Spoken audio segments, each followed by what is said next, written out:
은혜에 이르지 못하는 자, 존 비비어. 우리는 은혜를 일부분만 이해하고 있습니다. 오늘 제가 전할 말씀은 많은 사람들이 머리로는 이해하지만 실제로는 그렇게 살고 있지 않은 부분을 다루려고 합니다.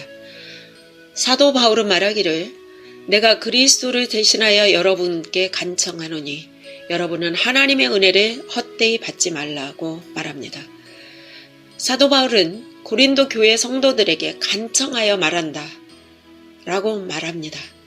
여러분, 고린도 교회의 교인들은 이미 구원받은 신자들이고 이미 방언받은 신자들이었습니다. 그런데 왜 사도 바울은 그들에게 간청하여 간곡하게 말합니다. 여러분들은 하나님의 은혜를 헛되이 받지 말라고 말입니다. 오늘날 대부분 교회들은 하나님의 은혜를 헛되이 받지 말라라는 뜻을 거의 모르고 있습니다.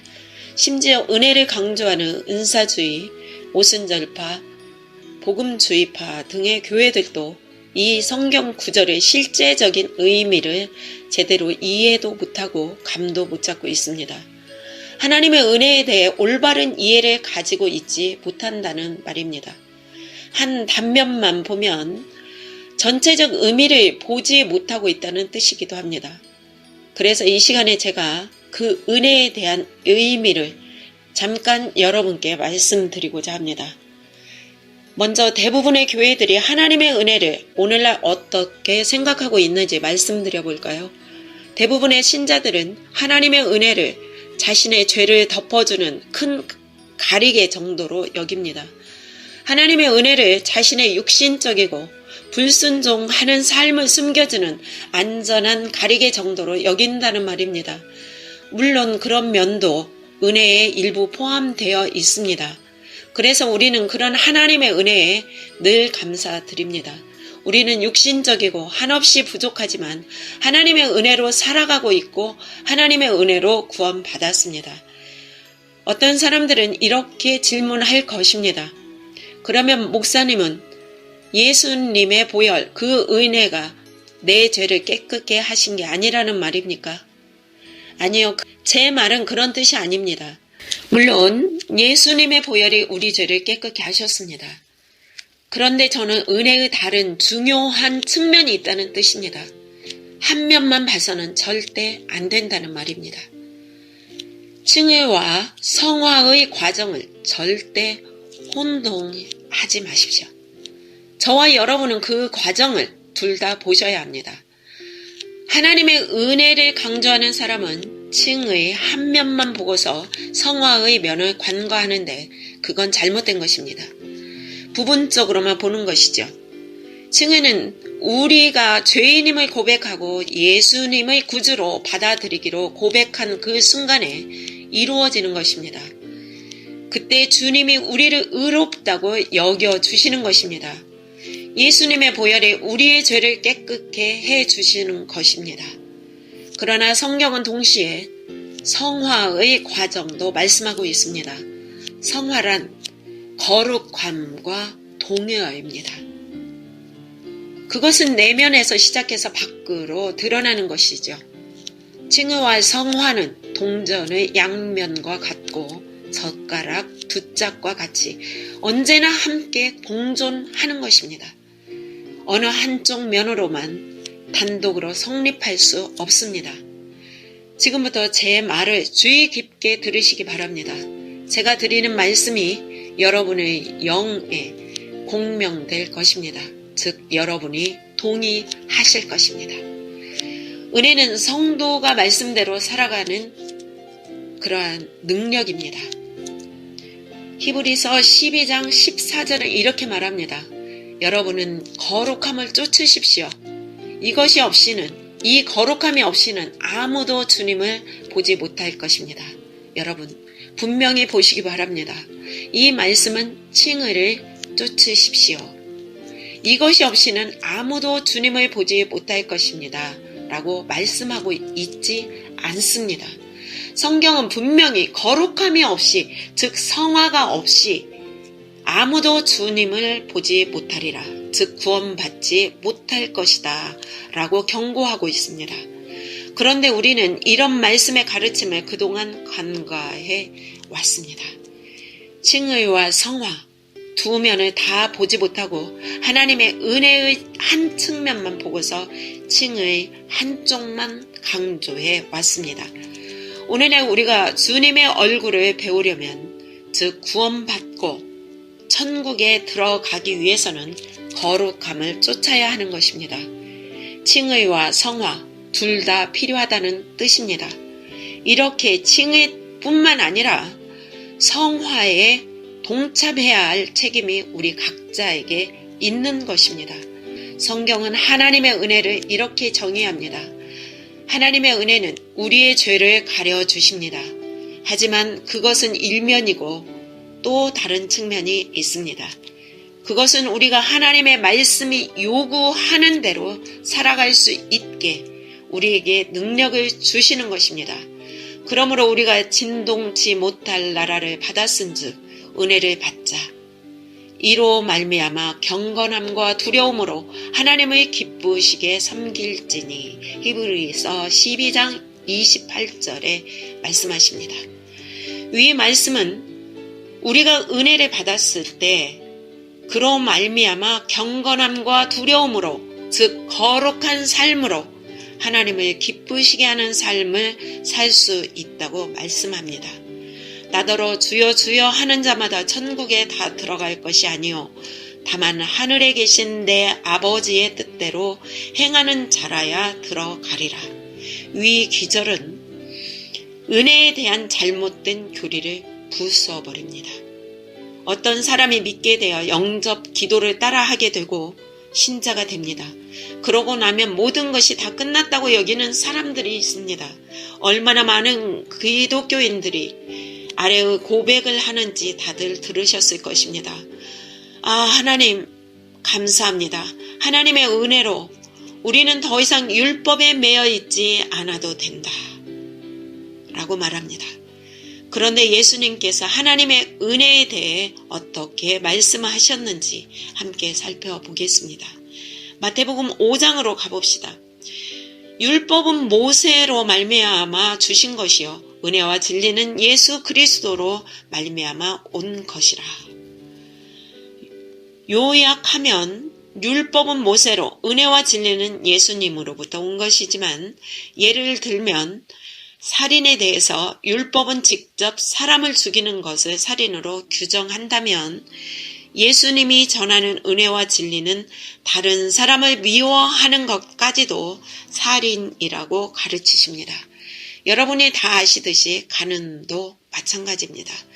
그래서 은혜와 진리의 또 다른 측면은 우리가 하나님의 말씀이 요구하는 대로 살아갈 수 있게 우리에게 올바른 가르침을 주시는 것입니다. 요한복음 1장 17절에 은혜와 진리는 예수 그리스도로부터 왔다고 합니다. 그 구절은 마태복음 5장에서 7장의 산상수훈과 연결시키면 은혜와 진리는 즉 은혜는 율법을 그저 형식적으로 외식적으로 지키는 것이 아니라 율법의 정신, 율법의 본래 의미, 율법의 본질을 지키게 하십니다. 그렇다면 제가 여러분께 묻겠습니다. 율법과 하나님의 은혜 둘 중에 어느 쪽 기준이 더 높습니까? 네, 하나님의 은혜입니다. 그래서 하나님의 은혜는 예수님의 말씀대로 살아갈 능력을 우리에게 부어주는 것입니다. 그 예수님의 말씀 또 율법의 근본 정신, 그 속 본질이 무엇인지 우리에게 가르쳐 주기 때문에 예전에는 그게 뭔지 몰라서 그걸 못 지켰는데 또는 형식적으로 지켰지만 이제는 예수님이 오신 이후로 은혜와 진리를 받은 우리들은 그 하나님의 율법 또는 계명의 속 본질, 그 근본 바탕 정신을 지키게 된 것입니다. 그런데 우리는 은혜를 일부 측면만 보고서 은혜로 만사에 옳게 오직 은혜를 나의 죄를 가려주는 덮개로만 생각해서는 큰 오해라는 것입니다. 율법 안에서는 실제로 간음을 하지 않으면 간음죄가 성립되지 않습니다. 그러나 의인의 안에서 예수님은 누구든지 여인을 보고 음욕을 품은 자는 이미 간음하였다라고 말씀하셨습니다. 율법 안에서는 행동을 해야 죄가 되지만 하나님의 의인의 안에서는 생각만 품어도 죄가 됩니다. 그래서 신약시대, 은혜시대에 사는 사람들은 은혜와 진리로 우리가 하나님의 말씀이 요구하는 대로 살아갈 수 있게 우리에게 올바른 가르침을 주시는 것입니다. 여러분, 은혜를 너무 얕보지 마십시오. 은혜는 구약의 율법보다 훨씬 더 높은 기준입니다. 그 은혜를 받은 것을 어떻게 알 수 있습니까? 여러분이 어떤 사과 나무를 봤을 때 그게 좋은 나무인지 아닌지 알아보려 할 때 말입니다. 나무 몸통 중앙을 드릴로 구멍을 뚫어 봐야만 알 수 있습니까? 아닙니다. 그냥 그 나무의 열매를 보면 그 나무를 알게 됩니다. 마찬가지입니다. 우리는 하나님의 은혜로 구원을 받았습니다.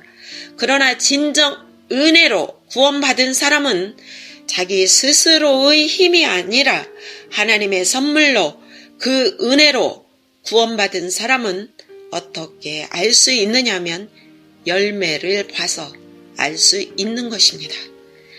그 누구도 예수님 앞에서 자신의 선한 행동으로 영생을 얻을 자격이 없습니다. 구원은 오직 하나님의 은혜로만 가능합니다. 구원은 은혜, 즉 하나님의 선물입니다. 그런데 그 선물, 그 은혜를 받은 사람과 자기 스스로 받았다고 착각하는 사람과 어떤 구분이 있을까요? 열매를 보고서 구분할 수 있는 것입니다. 그래서 야고보서에 이 부분에 관한 아주 중요한 결론이 나와 있습니다. 야고보서 2장 17절에서 18절에는 이와 같이 행함이 없는 믿음은 그 자체가 죽은 것이라. 어떤 사람은 말하기를 너는 믿음이 있고 나는 행함이 있으니 행함이 없는 내 믿음을 내게 보이라. 나는 행함으로 내 믿음을 내게 보이리라 하리라. 그러므로 여러분, 아직도 불신자와 비슷하게 죄 가운데 살고 있으면서 나는 구원받았다라고 장담하지 마십시오. 사도 바울은 자기가 구원받았는지 스스로를 살펴보고 시험해 보라고 말씀합니다. 너희는 믿음 안에 있는가? 너희 자신을 시험하고 너희 자신을 확증하라. 예수 그리스도께서 너희 안에 계신 줄을 너희가 스스로 알지 못하느냐? 그렇지 않으면 너희는 버림받은 자니라. 사도 바울이 이방인들에게 전한 말씀입니다. 회개하고 하나님께로 돌아가서 회개에 합당한 일을 행하고 선전함으로. NIV 성경에는 회개하고 하나님께로 돌아가서 진정한 회개가 무엇인지 행함으로 증명해 보이라고 나와 있습니다. 왜냐하면 디모데후서에 나온 말씀처럼 사람들은 경건에 대해서는 말을 많이 하지만 스스로의 삶에서는 경건을 나타내지 않기 때문입니다. 은혜는 경건한 삶을 살게 하는 능력입니다. 제가 분명히 선포합니다. 우리가 믿는 믿음은 경건의 능력입니다. 하나님의 은혜는 우리를 경건케 하는 능력입니다. 제가 여러분께 한 가지 묻고 싶습니다. 만약 예수님이 행하신 것처럼 살 수 없게 하고 은혜가 거룩한 삶을 살게 하는 권능이 아니라 단지 죄를 덮어주는 수단이라면 그렇다면 교회가 존재해야 할 이유가 있습니까? 없습니다. 하나님의 은혜가 진짜 무슨 의미인지 아십니까? 예수님처럼 살아가게 그렇게 할 수 있도록 우리에게 능력을 부어주시는 것입니다. 제가 이렇게 설교한다고 합시다. 네, 하나님의 은혜가 모든 것을 덮습니다. 여러분이 넘어지고 죄짓고 살아도 아무 걱정 마십시오. 우리에겐 하나님의 은혜가 있습니다. 은혜가 다 덮어줍니다. 그러면 교회가 어떻게 되겠습니까? 물론 은혜가 덮어주고 가려주는 면도 사실이지만 복음입니다. 이것은. 그러나 그 한 면만 생각해서는 안 된다는 것입니다.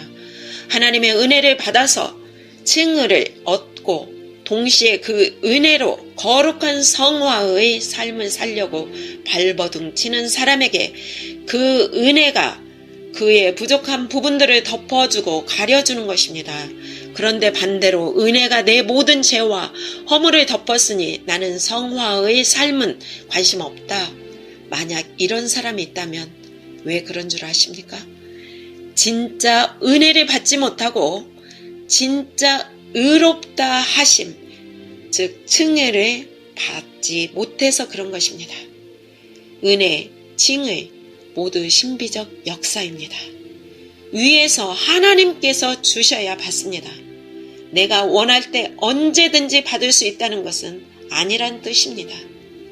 그런데 많은 사람들은 자기가 믿기로 결단만 하면 다 받은 줄로 오해합니다. 내가 원하기만 하면 다 받는 것은 아니고 위에서 주실 때만 받습니다. 받는 길을 내가 쥐고 있는 것이 아니라 하늘에 하나님께서 쥐고 계십니다. 물론 내가 간절히 사모할 때 그렇지 않은 사람보다는 더 잘 받을 것입니다. 그런즉 사랑하는 자들아, 이 약속을 가진 우리는 하나님을 두려워하는 가운데서 거룩함을 온전히 이루어 육과 영의 온갖 더러운 것에서 자신을 깨끗하게 하자. 만약 우리가 은혜만 극단적으로 강조한다면 사도 바울은 위의 그 성경 말씀을 기록할 필요가 없었을 것입니다. 그러나 거룩함을 강조하는 위의 구절들은 제가 이 설교에서도 여러 구절 언급했지만 사도 바울의 서신서 말고도 야고보서, 베드로서, 요한서신 등에 가득 나옵니다. 오늘날 우리가 믿고 따르는 극단적 은혜론의 관점이 만약 맞는다면 위와 같은 성경의 상당 부분을 다 폐기 처분해야 합니다. 그렇지 않다면 극단적 은혜론을 폐기해야 한다는 뜻입니다. 따라하십시오. 자신을 깨끗하게 하자. 거룩함을 온전히 이루어 라는 말은 무슨 뜻이겠습니까? 다른 말로 진행되어져 가는 과정이라는 말입니다. 도중에 힘들어 할 때도 있지만 구원을 이루어가는 과정이라는 말입니다. 성화는 거듭난 그날부터 시작됩니다. 성화를 이루어 가는 데는 오랜 시간이 걸립니다. 하지만 처음 상태로 머물러 있는 게 아니라 어떤 시기든지 진보가 있어야 합니다. 성경에서 열처녀의 비유, 양과 염소 비유 등을 보면 두 그룹 간에 발견되는 단 한 가지 차이점은 스스로 할 수 있는 일이었지만 한쪽은 했고 다른 한쪽은 결국 하지 않는 쪽을 선택했다는 것입니다. 은혜는 성화, 신부 단장을 하도록 그들을 도왔지만 자기들이 그 은혜를 무시하고 거부한 것입니다. 그저 사람들에게 신실한 자, 선생님이라는 인정과 높임을 받았는지 모르지만 자기 내면 속에서부터 진정한 성화의 삶을 추구하지 않았던 것입니다. 너희는 돌아보아 하나님의 은혜에 이르지 못하는 자가 있는가 두려워하고. 이 말씀도 은혜가 모든 것을 자동적으로 다 해준다는 개념을 깨뜨리지 않습니까? 은혜에 이르지 못하는 자가 있는가 두려워하라는 말씀은 은혜에 이르도록 은혜를 받은 자가 자기가 해야 할 몫이 있다는 뜻입니다. 물론 우리가 알고 있는 기존의 은혜 개념이 다 틀렸다는 것은 아닙니다. 우리가 일부분만 봐서는 안 된다는 뜻입니다. 은혜의 여러 측면을 두루두루 다 봐야 합니다. 하나님의 은혜는 그 성경적 의미가 말씀대로 살아갈 수 있게 하는 능력임을 알아야 하나님의 은혜에 이르지 못한다는 것이 무슨 의미인지 비로소 깨달을 수 있습니다. 하나님의 은혜에 이르지 못한다는 것은 우리를 경건케 하는 능력을 최대한 사용하지 못하고 하나님의 은혜를 헛되이 받는 것입니다. 그래서 사도 바울은 거룩함을 쫓으라고 외치는 것입니다. 거룩함이 없이는 아무도 주님을 보지 못하기 때문입니다. 교회를 오랫동안 다니지만 하나님의 은혜에 이르지 못하는 자가 되지 않도록 자신의 삶을 살펴보시기 바랍니다.